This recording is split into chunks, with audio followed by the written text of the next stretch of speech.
وبارك وسلم وصل عليه.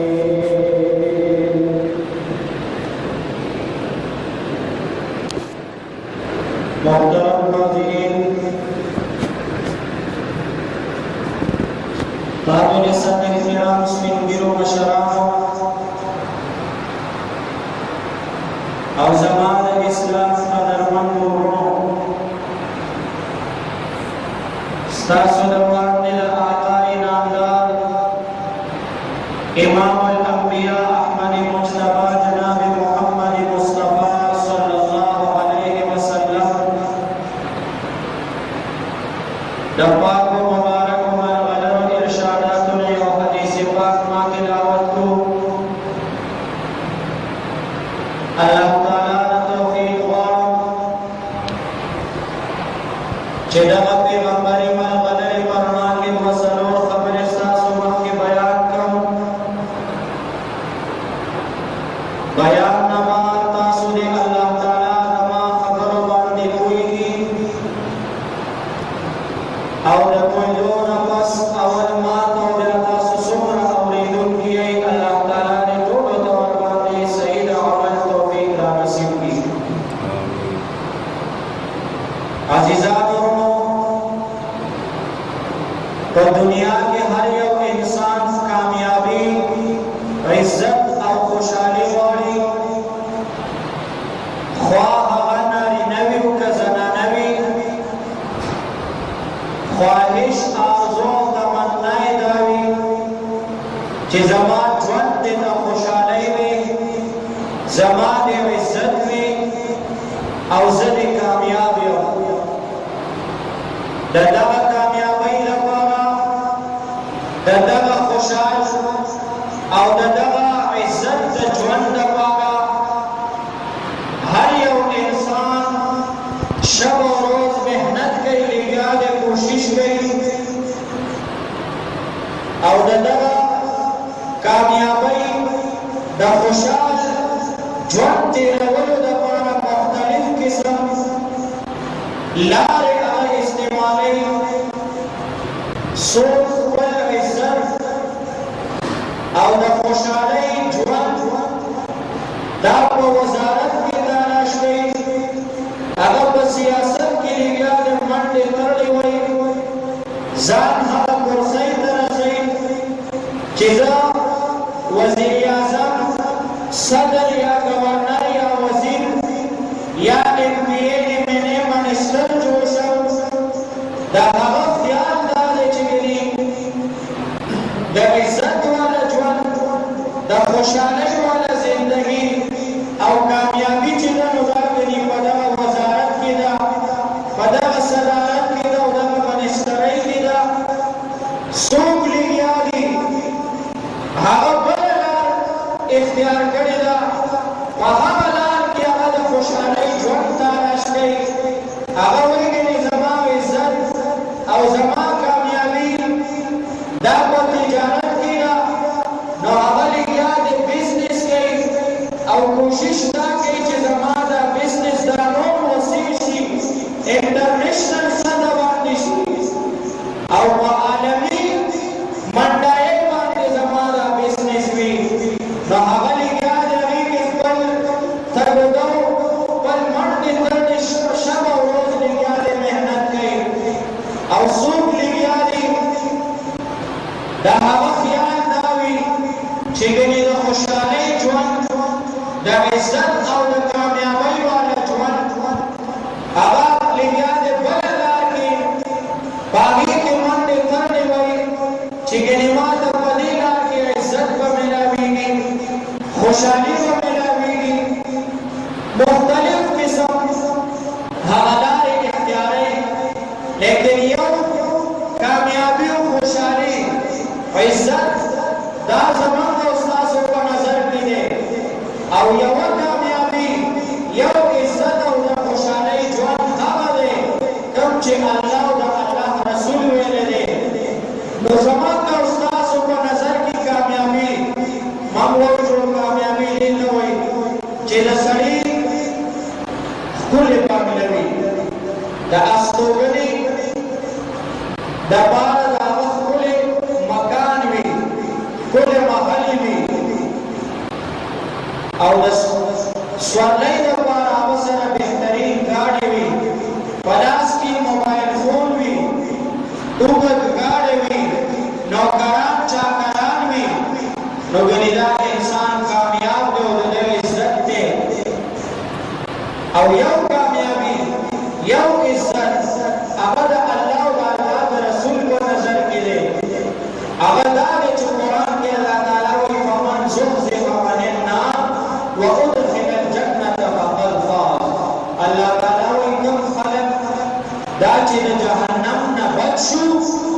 جنت تلال فقط فراز دا کامیاب شول اصل کامیابی اصل عزت اصل د خوشحالی ژوند دغه دی چې کوم انسان د جهنم نه بچ شو او جنت ته تلو هغه جوړ شو بس دی کامیاب شو د دنیا کامیابی کامیابی نه ده او د دنیا ناکامي ناکامي نه ده دنیا کې که یو سړي ته عزت میلاو شي دا عارضي دی دا فاني دی دا پاتې کېدونکی دی دا 50 کاله دی لیکن یو صدر دی وزیر دی گورنر دی منیسټر دی MNA او MPA دی تر هغې پورې د ده عزت دی تر کومې چې ده سره دغه عهده ده چې دغه عهده دی لرګه بیا د ده نه عزت شته نه ده سره پروتوکول شته نه د ده څوک ورته بیا ګوري نه تر هغې پورې د ده عزت دی تر کومې چې ده سره دا عهده ده مثل تو مثلا صدارت دی اوس یو صدر دی نو دې صدر نه دا صدارت لرې کا نو صدر منفي صدارت بس بیا یو عام انسان دی بیا د سره نه پروتوکول شته نه دی په صدر هاوس کې دی اوسېدی شي نه بیا د ده څوک عزت کوي او نه دته څوک سلوټ کوي تر هغې پورې د ده د عزت دی تر څو چې دی صدر د سره دا عهده ده وزیر دی MPA دی MNA دی منیسټر هغه سره تر هغې پورې د هغې عزت دی تر څو پورې چې هغه سره دا عهده ده 15 کاله کله چې د ده نه دا عهده منفي کا MNA دی اوس دا د ده دا عهده ترې منفي کا بس زما او ستا مخکې بیا یو عام که دوی د په لارو کوڅو کې به ګرځي څوک هغه دا وایي چې دا فلانې صاحب روان دی نو د دنیا کامیابي کامیابي نه ده او د دنیا ناکامي ناکامي نه ده دنیا کې یو سړی ناکام شو د دنیا عرضي ژوند دی تېر به شي که خوشحالۍ کې دی هم تېرېږي او که خفګان کې دی هم تېرېږي مثلا اوس فرما که یو سړي دا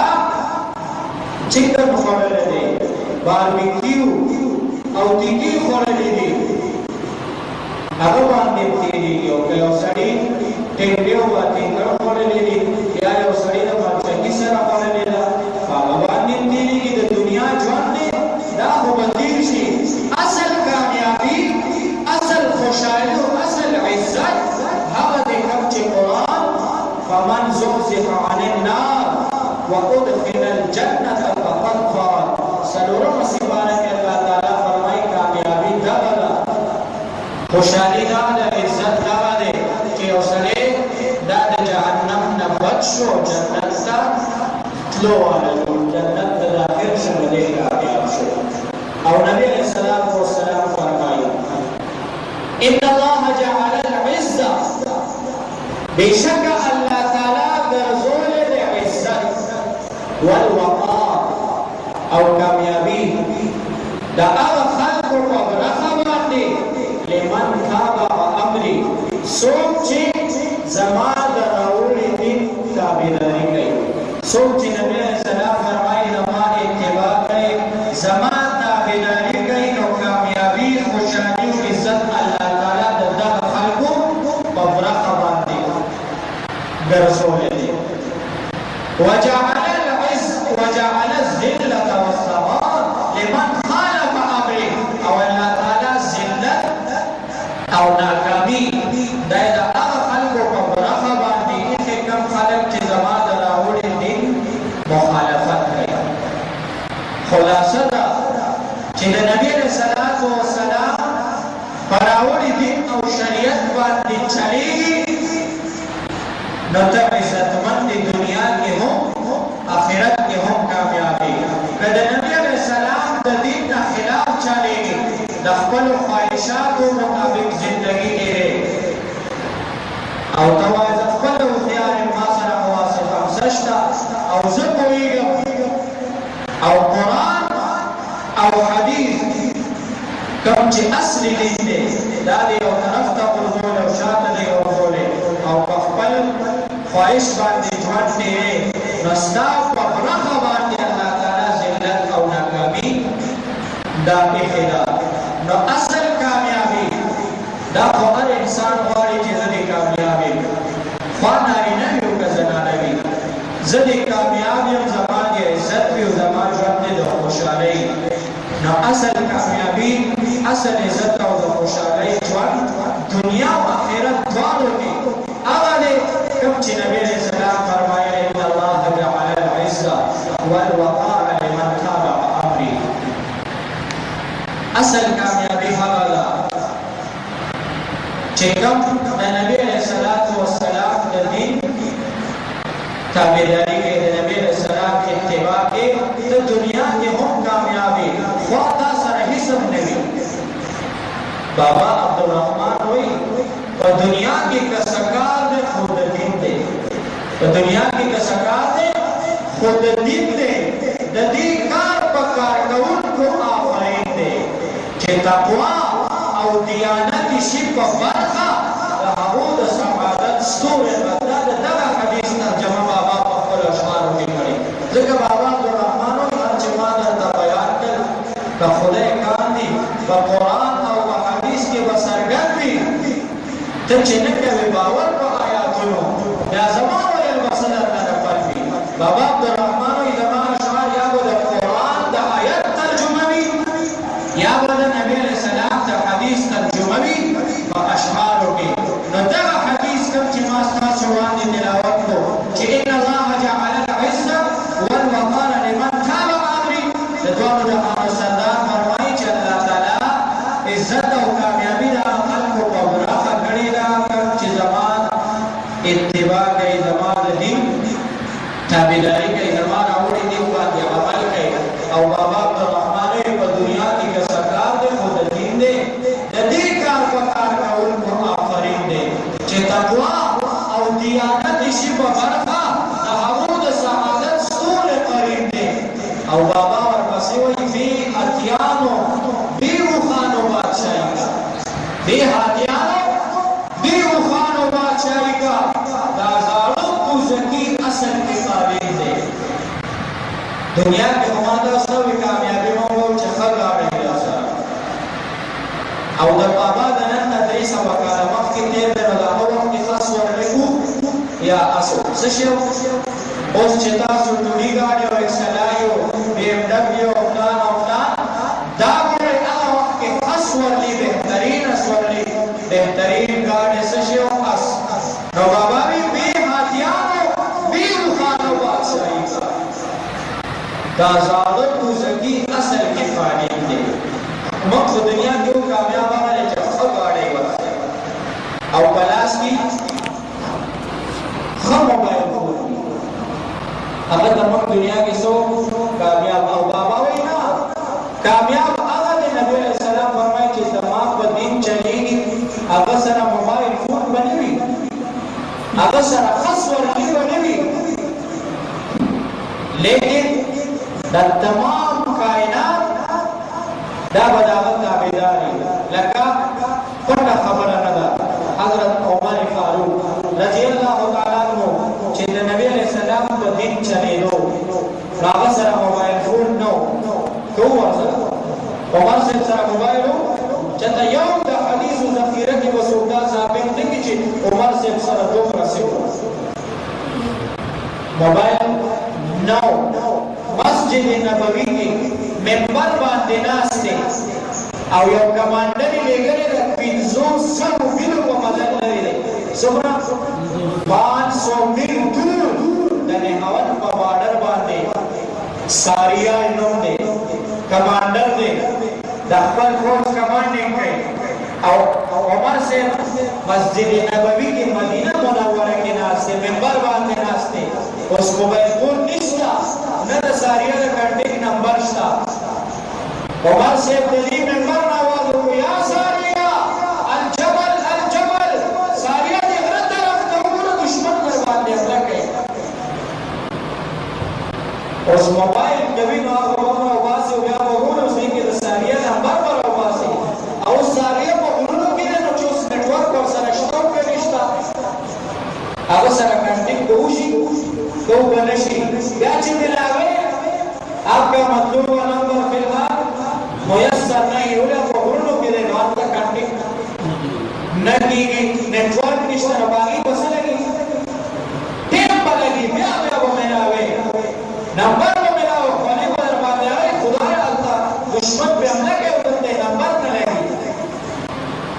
बेहातियानो बेरुखानो बादशाही का दाजालो कुजकी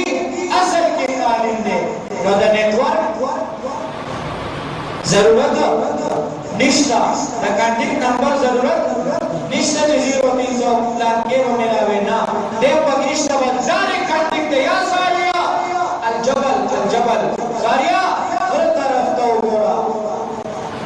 सारिया चौकत कदा चिब्यादा दा सफरना वापस रावे मदीने मुनव्वरी करावे को मदीना की सारियों लंबी खबर चिकड़े ये पफलाना युरा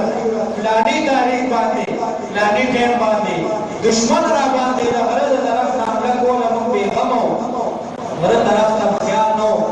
खवेदी के अमीरुल मोमिनीन आवाज को अचे तमाम को वक्त अमीरुल मोमिनीन का उमर आवाज उलगीरो हमारे तरफ तो कतल फौरन हम दुश्मन तक मुतवज्जिशु और दुश्मन वापस होता हो बेहातियानो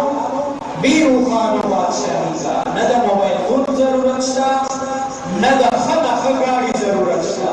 बेहातियानो बेरुखानो बादशाही का दाजानो कुजकी असल के कालिंद दे कसम दे लाकम खालक के पसपंजनों के पकालिनों के प्रातरी दई को बावर को दई द बलिस्पंज की पदी फोम की पदी कालिन बांधे पदी ऐसी कमरा के खूब नवर जिता सोमोरी जी बावर को नहीं पड़े और कम सारे चला उधर को दिन चलेगी तो जुमान कितना सुनावे करना सही करी कम खालक चला खुदा ने दिन खिदमत की जुमान की तरह कमरा हम ले लेगा ऐसी पकीवी कालिन पकीवी कुजके पकी या पकीदा जुमान चकम सब जूशी और लमानज़ा द इस्तेमाल काबिल नहीं रहा दोस्ताज कोटन की भी कभी खूबी हाथियार और भी मुफान और बादशाही का दाजालो कुजकी असल के कालिन दे अब चिपकालिन बांधे क्रोध दे ऐसी का अब तफोब नवर की टेंशन के लिए बाबाओं बोले वो कोई औस्ताद नंबर वाला रोटे दा आवाज सरेखा अचानक या बनने नक शोलों रोटे ऊपरा अशोली वापस उसके लिए आज़ूर पूजी वाले प्रोते कसम दे कदा पता बोले जी बिजलिस्टे करिश्ता रज़ा बाबा अब्दुर्रहमान भी हाथियान भी रुखान बादशाही का राजाओं कुजकी असल के कालिंदे और जे बखास द दुआ कोरता की बला सुना व आसमान द मलाइका पे आमीन दे कसम दे फरिश्ते व द आसमान बोलारी द नबी सल्लल्लाहु अलैहि वसल्लम और सहाबी ने अबू उबैदा इब्न जर्राह रदियल्लाहु ताला दा उमर से पदावर की उमर से रूम बांधने हमला बोले कब ने और रूम का वक्त के दास से ताकत न करन च अमेरिका हले कोई अमेरिका सुपर ताकत वही करना आ वक्त की रूम दायो सुपर ताकत रूम बांधने हमला हुआ उमर से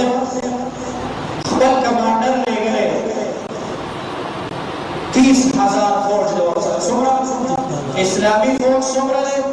30,000 और रोमियान ईसायान फौज दे 3 लाख सुमरा 3 लाख ईसायान 3 लाख के जो मुसलमानों फौज 30,000 ने अगर कमांडर चूकतन ना हो वापस मदीने दा उमर से ताफीरुल मोमिनीन ता खबर लौली गयो या वो ने लौली गयो कि हजरत ईसायान 3 लाख ने और जमात को 30,000 ने नबराए करम तबे नबालियों का मदीना की सुपर बालिग कसान भी अतुल محاذ ته راولېږه. عمر صاحب ته چې وفد راورسېدو نو عمر صاحب یو صحابي دی ابو عبیده ابن جراح بوډا سړی و. دی راوغوښتو هغه وفد سړی کو یې زه دې بوځئ محاذ ته. هغه وفد ورته وایي حضرت موږ د دریو لږو په مقابله کې فوج لرو ته موږ سره یو کس دی او هغه بوډا سړی. نو عمر صاحب ورته وایي ما د نبي علیه السلام نه اورېدلي چې دا ابو عبیده ابن جراح کم طرف ته مخکې 50,000 فرشتې دلته سلوټ کوي او لاسکونان ورته ولاړ دي. هغه ابو عبیده ودرولو مشرق ته ورته مخ کو مغرب ته شمال ته او جنوب ته وایي زه 2 لکه فرشتې همده سره دي دې محاذ ته بوځم. بابا څه وایي چې په خواص د دعا پورته کړي لاسونه د اسمان د ملایکو پرې امین دی فرشتي ورته لاس پناه ولاړې کوم چې د خدای په دین باندې چلېږي.